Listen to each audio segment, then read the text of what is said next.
Hello, all you wonderful people. An impromptu video because let's start this one on over again. Maybe not. Maybe you'll see just what goes on when I mess up. Okay. Hello, all you wonderful people.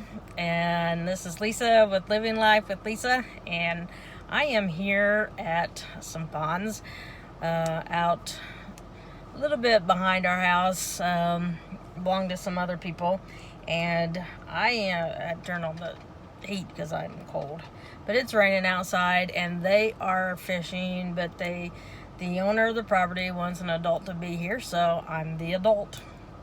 And so I'm going to talk to you, and we're going to do some of the scary stories, and this one will probably get edited a lot because one, my list is also on my phone, which I also film on. And two, I imagine the mosquitoes are awful. I've been in the van, they're awful, so I can only imagine how bad they are out there in the weeds where they are. And it is raining and it is cold. Let's see if it says it's 70, but I don't believe it's that warm. But it's just a cold rain. So I don't think they'll stay out very long. So we'll see how far we get. And I also have to stop and look at my notes on my phone to see which stories I was going to tell. But one of them that I was going to tell, they may or may not be in chronological order, probably not. But one starts out with my mom telling me a story about a lady she worked with. And my mom worked at a veterans hospital in Marion, Indiana, which was called Home Corner. And the old soldiers' home was there since the 1800s. Right after the Civil War, they put the hospital up, and it eventually became the VA. But it's just called Home Corner because it's been there that long. So anyway, so she worked with this other nurse, and one night, her mother died. The lady's she works with mother passed away, and so she lived in another state. The mother did, like, say, I'm gonna make this up, but I'm gonna say like California.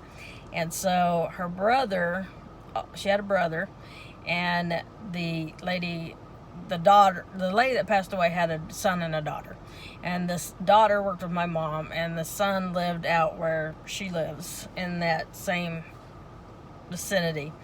And so my mom's friend flew out to California for the funeral, and they got everything taken care of, and her brother were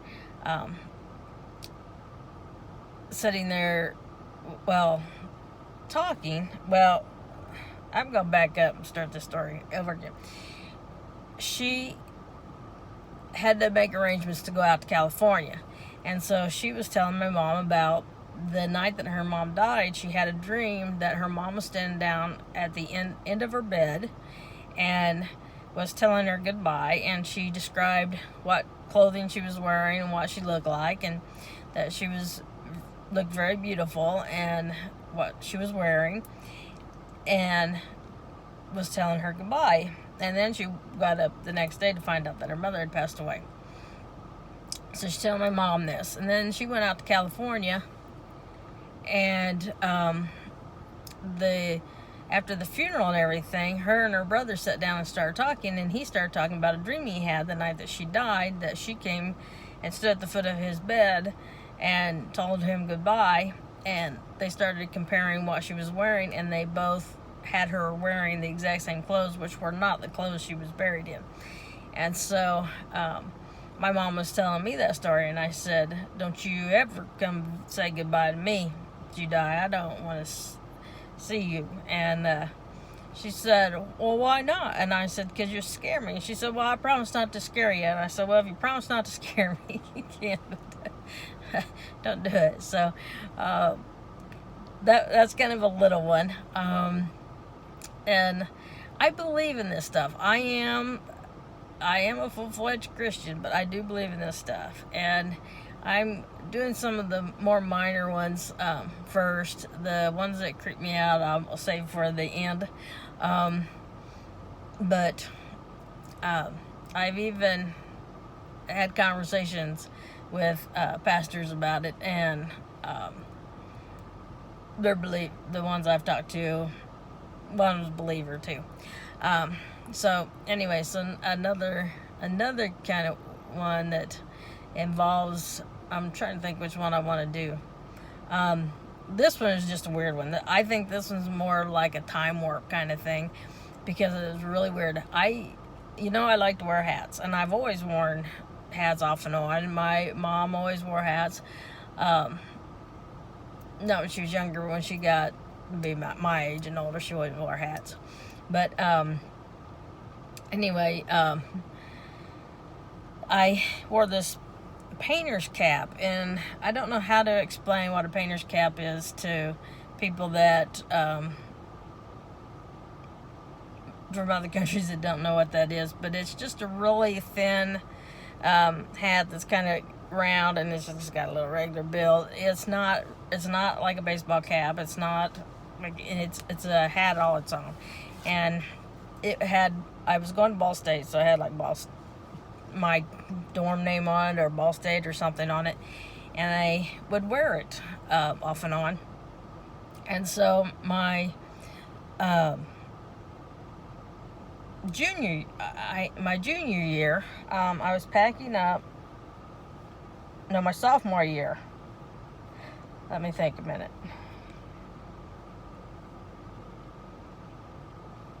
I got it my freshman year. So my sophomore year, I packed everything up the night before I had to move to college, and I put all my stuff by the door that I was taking with me to the dorm with me, and I took the hat off because I wore the hat when I was cleaning or whenever I was doing busy work kind of stuff, physical labor kind of stuff. And so I got everything all packed up, got everything set up by the door, took the hat off, laid the hat on top of the pile of stuff, and went to bed. And the next morning got up, and the hat wasn't there. And it was just me and my mom. And I said to my mom, I said, "Did you take my hat?" And she said, "No, I didn't take your hat." And I said, "I know it was here, but it wasn't." And so we took everything, and we went, load up the car. I went off to Ball State, and we unloaded my stuff in the dorm. The hat never did turn up. Didn't see it at all that entire year. Went home for the summer. The day before my junior year of going to college, I went and I packed everything up and set it by the door and got everything ready to go. And I went to bed and got up the next morning, and the hat was sitting on top of my stuff. And there is no way that and I want to say this as delicately as I can. There was no way that my mom saved that hat for a year and then put it back on that pile, because she was what is commonly known as a hoarder, and it would have disappeared. It would not have turned back up. And so it showed up, and I finally lost it for real just by moving around. But that hat was missing for exactly a year and turned up in the spot that I had laid it a year before. And I don't know where it came from. Don't know how it got there. Another mild one. Let's see. We're getting more into... I'm running out of mild ones. Let's see.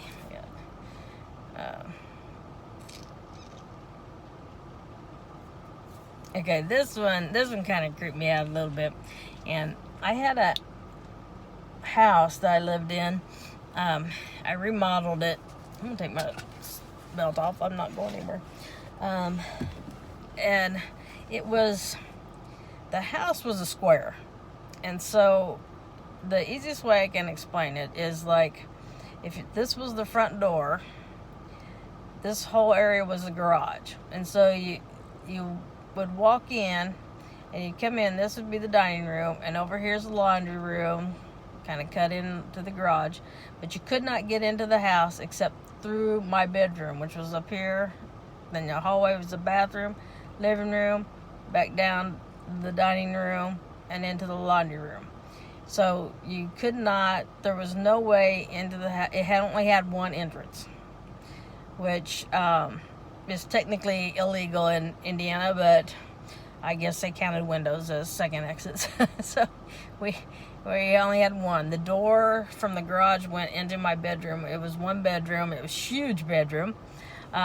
Ended up when we remodeled, we made 2 bedrooms out of it. As big as my living room.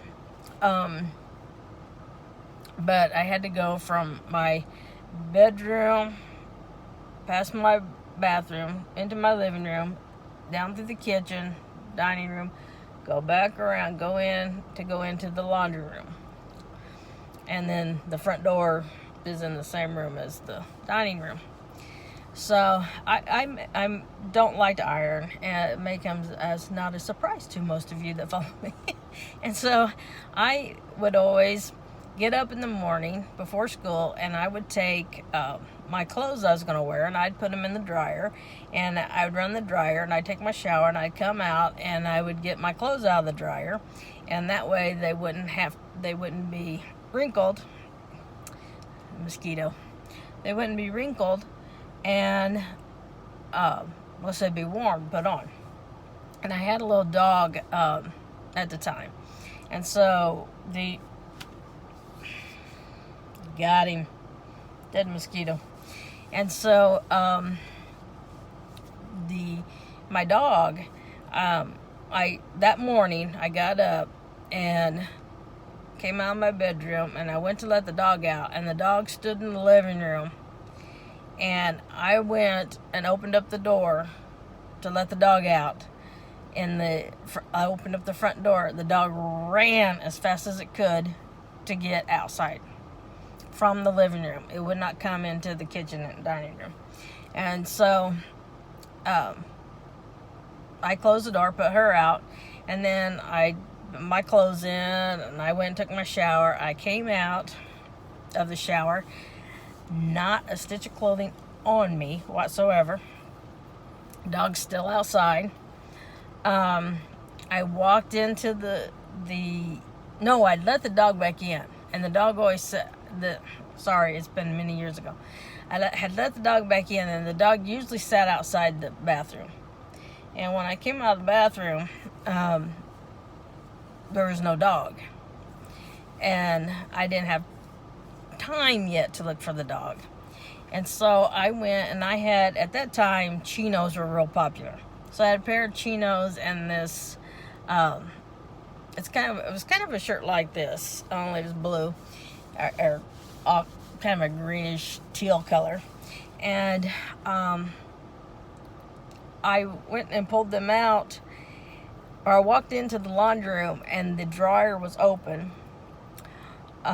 Still no dog. The dryer was open. My clothes had been twisted up and tied in a knot together, and it was sitting there. And I remind you, I don't have anything on. Nothing. I have nothing. And so I'm standing there going, oh my gosh, is there somebody in the house? So I start calling my dog, and my dog's not coming. And so I quickly get out of the room, and I go look for the dog, and the dog's hiding under my bed. And does not have any interest in coming out. And so I searched the house, and there wasn't anybody there. So I switched into some other clothes and went to work, and it bothered me all day long. And so my house, when I bought my house, everybody kept referring to it the house that the lady died. And so finally I'd asked somebody, I said, did the lady die in the house? And they said, no, she died in the nursing home. I said, well, then quit calling my house the house that the lady died, because it sounds like she died in the house. And so anyway, she didn't. And I went to school, and that night I was an elder at my church, and so I had a meeting. And so after the meeting, I was talking to my pastor about it, because I wanted him to come get rid of whatever it was that was in my house. And he tried to assure me that it probably wasn't evil or mean. And I said, well, he said, do you want me to come over or not? And I said, well, let me call you tomorrow. I'll decide. And I said, okay. So I went home, and I verbally went into the laundry room and verbally said, thinking it was the old lady, I said, I don't mind sharing this place with you, but don't mess with my clothing, because I have a hard enough time getting ready for work without having extra problems. So please don't mess with my clothing. And then I just kept hearing sounds, bumps and things and footsteps and whatnot. And so I called him and I made him come over and do a cleansing, because I'm trying to kill a mosquito. They are awful out here. Yeah. I was trying to get him. He got on my hand and was biting me in the meantime. That's going to stay in, because, we're talking about Lisa's life. So here's my life. So anyway, so I got over that, and we remodeled the house and got some extra exits out and several ways into the dining room, the laundry room, and there was no more issues. After my mom passed away in 2008, and I was executor of her will, and I had the only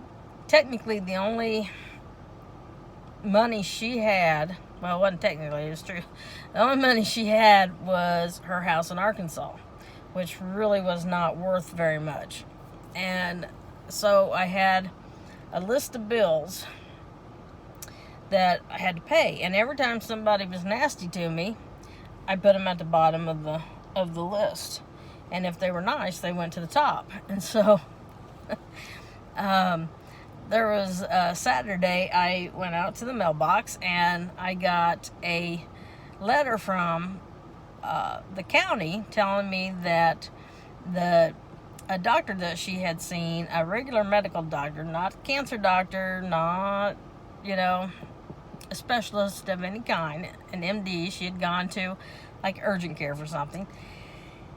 And then she died, so she didn't get, the bill didn't get paid. And so they were suing her for her portion of the bill that insurance didn't cover. And it was for $4.05. So they were taking her to small claims court for $4.05. And so I thought, and gas prices in 2008 were astronomical. I think we were pushing $3-something a gallon, almost $4 a gallon. And they had to drive, whoever filed this had to drive from one county to the other county and pay $45 to file in small claims court to sue my dead mother for $4.05. If that's not the most idiotic thing you've ever heard, I don't know what else there is. So, needless to say, he went down at the bottom of the list. So, Monday, the attorney called me, and because he'd gotten a copy of the bill, and he said, don't pay him. And I said, oh, really? Do you think I'm going to pay him? And he laughed, and he said, no. And I said, he's going down at the bottom of my list. And JCPenney was nasty, so they kept fighting for last place, but he won last place. And so, anyway, so I had this hierarchy of bills that was paying off. Supposed to pay off when the money came. We ended up in the hole, but anyway, doesn't have anything to do with price rise in China. So anyway, I had gone to bed one night, and I was asleep, and I feel like I was having a conversation with my mom. And I have these every once in a while, and it's such a comforting feeling. It's not scary at all. I don't find any fear in it at all, but she promised not to scare me, so that might be why it's not scary. But I find it very comforting. And anyway, so I'm talking to her, and I'm asleep. So she's getting ready to leave, and I turn around. I turn my head, and I look up, and I open my eyes, and I said, "Oh yeah," because I needed to tell her something before she left. And I turned around, and I said, "Oh yeah," and she just looked beautiful. And I said, "Oh yeah, you're being sued for $4.05." And she laughed and said, "Well, I'll let them try." Which is exactly what she would have said. Let them try. And so he eventually got paid, but it was like years later. And so she does visit. And for example, my mom always blew her nose with paper towel. I don't know why that is. She didn't use Kleenex. She always used paper towel to blow her nose. And so I use paper towels to clean up spills and things like that. But my whole life, paper towels for her were used to blow your nose. And so I've always associated paper towels with her blowing their nose, if that makes sense. So I'm at school, and at school you have those brown paper towels, if you have any, and usually it's the ones that keep going. Cloth towels are the blow dryers. You don't have regular paper towels that you buy at the store. And so a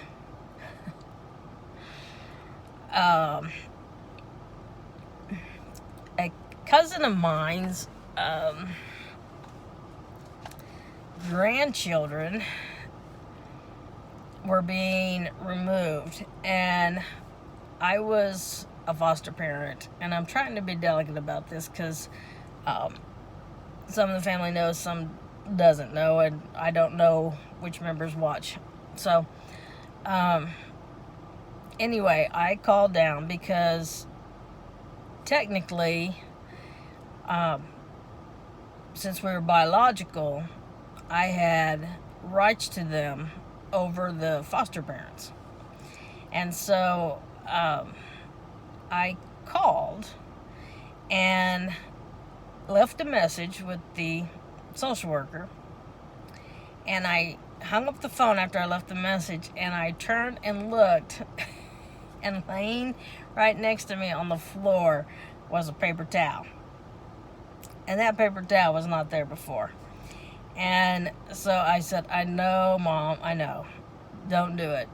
And so I threw the paper towel away, and when the lady called me back, I said, I explained who I was and how I was related. And I said, "But if the children have become bonded with their foster parents, I don't want to get in the way. I would rather they go with someone they have bonded with." And she said, "They have bonded very well with the foster parents." And I said, "Wonderful. I wish them all the luck in the world," and hung up the phone. And it wasn't long after that I got the boys. But, that was just another time where she was saying, probably not a good idea. And I had people alive telling me not a good idea. So I knew what the message was for clear. The other one was I had Jesse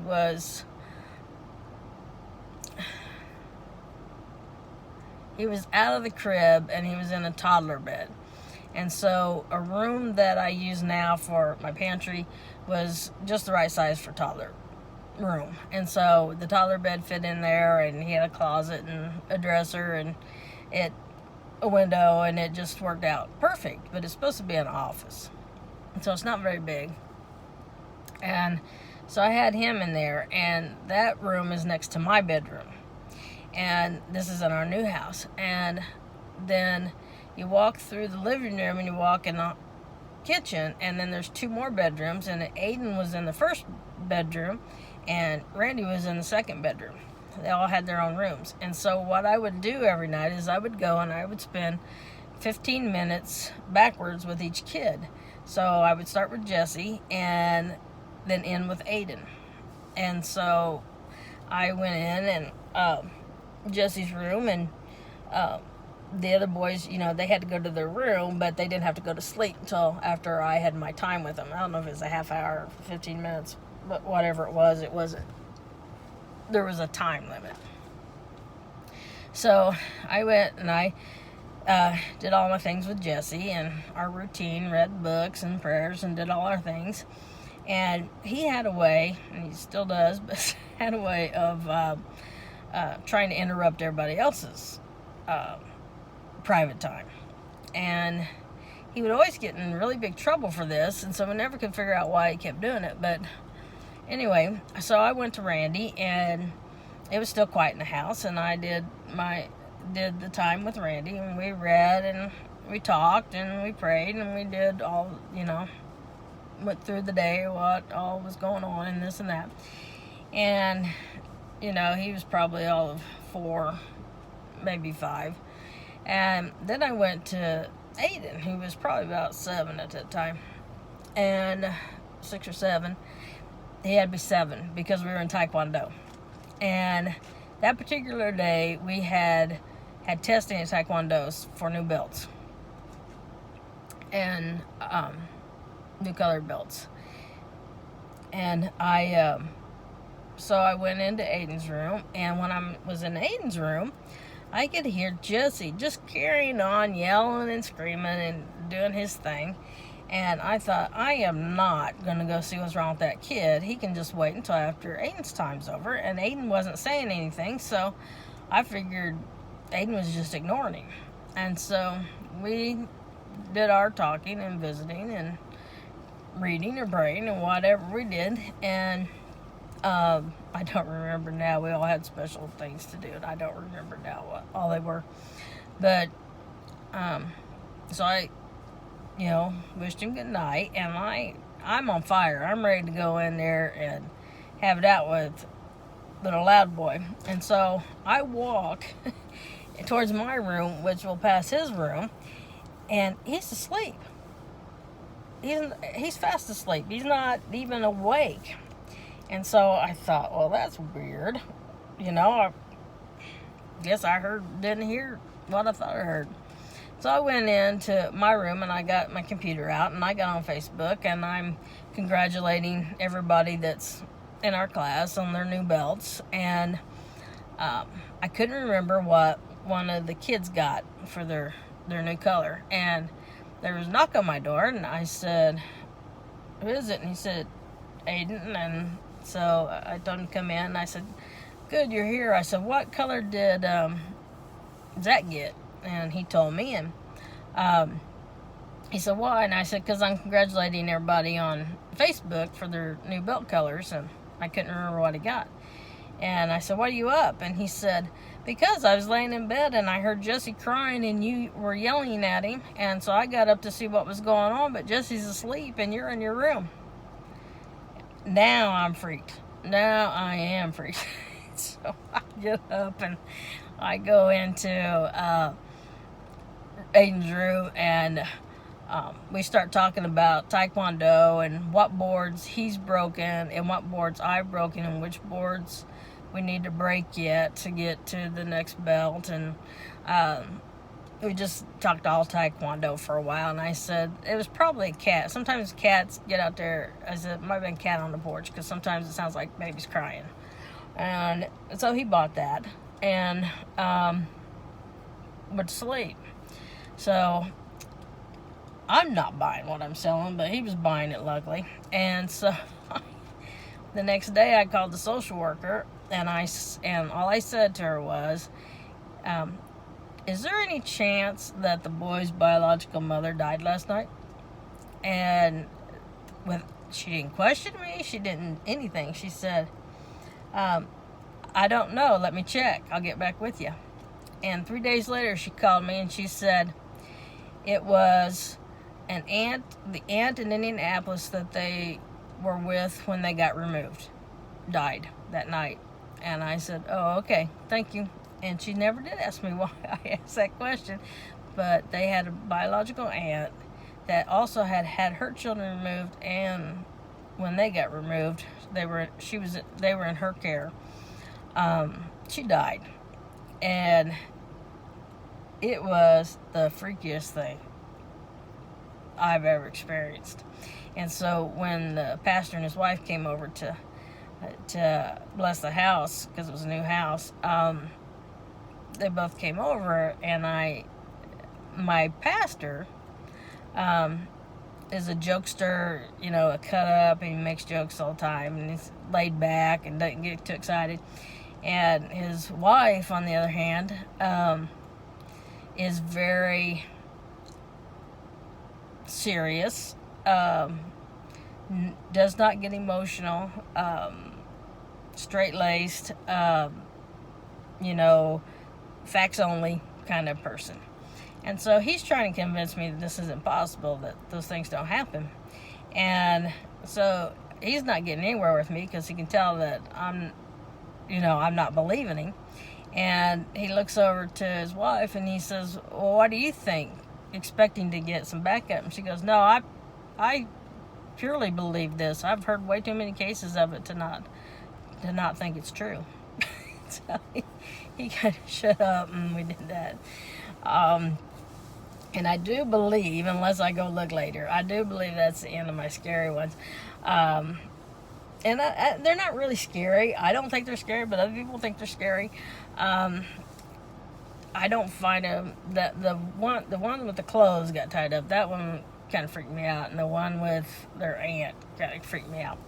But the visits don't freak me out. But I was telling a lady at school about it, and I want to tell her story because I just think it's a cool story. And she had an imaginary friend. Her name was Tammy. Is Tammy. She's not dead. Imaginary friend, Timmy. And Timmy would come and play with her. And so her mom was kind of worried about, this kid having an imaginary friend. So she called, the child psychologist. And the child psychologist said, no, it's not uncommon for kids to have imaginary friends. Don't worry about it. Nothing to worry about. And so she had this imaginary friend, Timmy. And so one day, she went out, and there was an older man. A grown-up, because she was only 6. There was a grown-up standing over by the sandbox. And so Timmy was on a swing, and she went over, and she was swinging with Timmy, and they played for a while. And then when they were done playing, they walked over to the man standing at the sand pit. And the man leaned over and talked to Tammy and told Tammy that Timmy wouldn't be back anymore, because he only brought Timmy back to see her for as long as she needed to see him, and they were done now, and that she would be okay, and that she didn't need to see Timmy anymore for now, and that she would be fine. And they left, and she never saw Timmy again. Well, she just assumed that was God, and I do too. And then when she grew up, she found out that she was actually a fraternal twin, and the other twin died, was miscarried, and it was a boy, and they would have named it Timothy. And because she was Tammy and Timothy. And so she believes that the Timmy was the twin that wasn't born, and that the man standing at the sand pit was God, and that they brought Timmy to be with Tammy for as much as Tammy needed him to be there. And then when it was okay, safe for Timmy to leave, then they took Timmy home. And so I just think that's a wonderful story. That's one of my favorite stories I've ever heard from anybody. So I hope you enjoyed this video. It's a little different. I do want to do the one with you asking me questions. I need some more questions. I have questions like my first boy band crush, who was plastered on my walls, things like that. So throw in those questions and we'll try to do a video on some of my favorite things. Bye-bye. Remember, live life to the fullest, live life with no regrets, and we'll see you next time. Bye.